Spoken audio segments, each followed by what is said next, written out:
What is cracking, YouTube?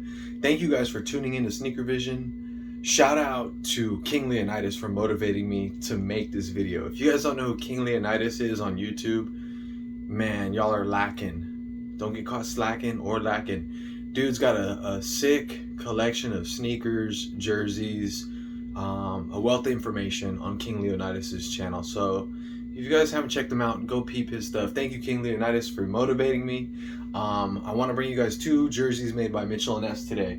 The first one is going to be an authentic Los Angeles Dodgers 1981 Fernando Valenzuela, number 34. This is the year that the Dodgers won the World Series. They had been a really shitty team, like leading up into the 70s. I think they did go to the World Series against the Yankees, maybe in 70. Actually, I don't know. But they struggled for a few years. And Valenzuela is a Mexican-born baseball player. He was born in Sonora, Mexico. And he was scouted by one of the Dodgers scouters, who's a Cuban man. You can see him with a fedora and a cigar. I wish I knew his name. But he found him in Guanajuato playing, and he was in the Mexican League. Valenzuela was known for his crazy screwballs, which is almost extinct now in baseball. Nobody throws screwballs, but that was his forte. He did throw a no-hitter against the Cardinals. I think it was 1990, I want to say.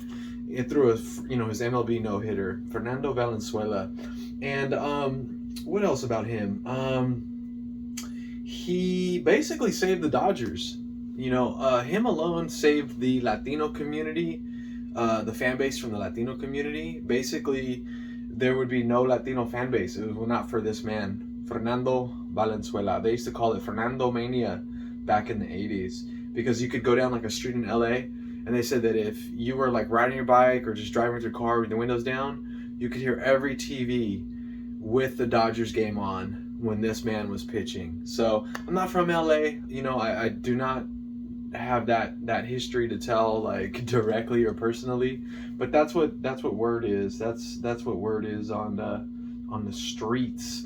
So this is just a beautiful Mitchell Ness authentic. The quality, this 100% polyester, I think it's double knit, is very breathable. Not like some of the old vintage stuff that's real heavy, which I like, but this is just more soft and breathable. This is a double stitch twill, blue overlay on the white, both numbers, and then also a double stitched script, Valenzuela, just hitting that back piece like a beautiful arch.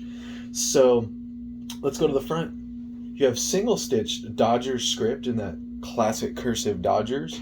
You do have a 34 in the Dodgers red, single stitched, and then come down here to the jock tag, Cooperstown Collection Mitchell Ness jock tag.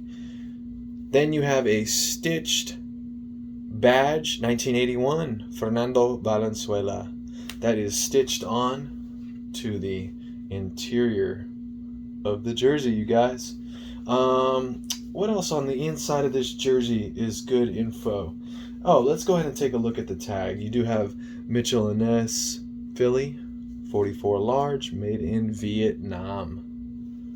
Well-made jersey. I did order like one or two of these because I had to send the other ones back. There was quality control issues, just like glue on the numbers, a couple of loose threads on some of the stitching there. But the stitching mostly is very on point on these authentics. Cooperstown Collection tag, along with the, rope Mitchell Ness authentic tag.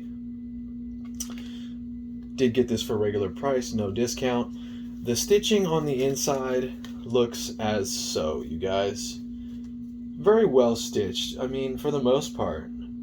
Occasionally there's some stuff that obviously gets through, but quality control, that is. But this is the stitching on the inside, and then on the inside Dodgers, you have a single stitched.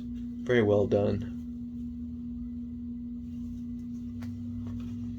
So that is the Fernando Valenzuela Mitchell Ness, an authentic 1981. I do have the away jersey coming in, so I can do a review on that as well. But again, this polyester is super lightweight.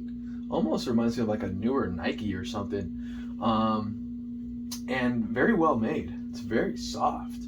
So, oh, and on the sidearm, you do have a patch for the Los Angeles Bicentennial patch.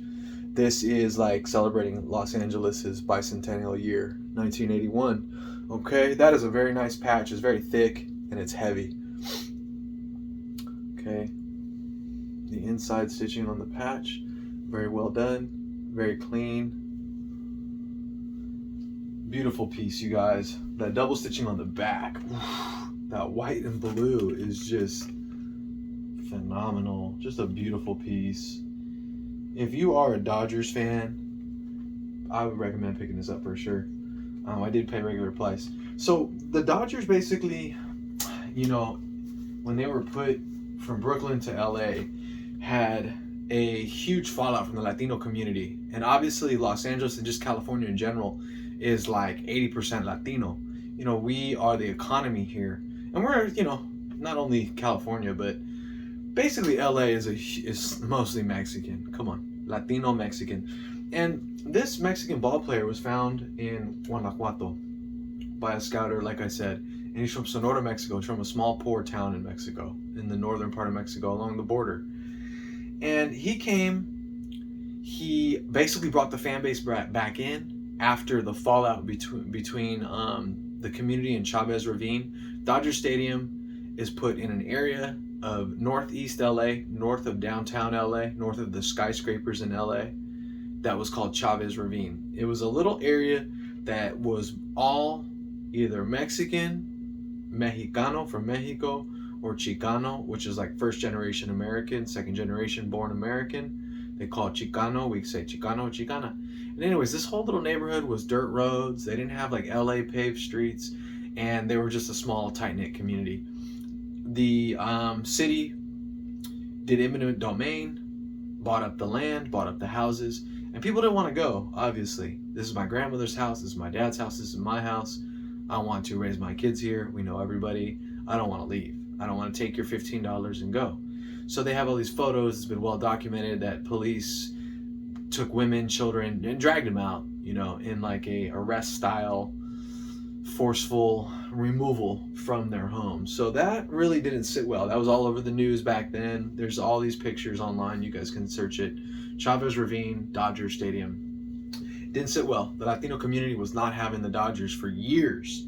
20, 30 years, the Latino community, which is like 80% of LA, was not supporting the Dodgers until this man came along.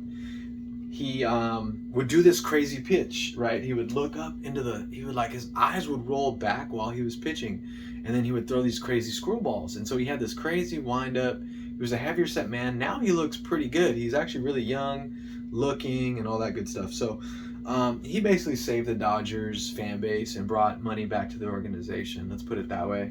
And they won a championship. So anyways, that's Fernando Valenzuela. The next one is a batting practice jersey. Chicago Cubs, Ryne Sandberg. And the year on this is 1980. Let me check. 1984.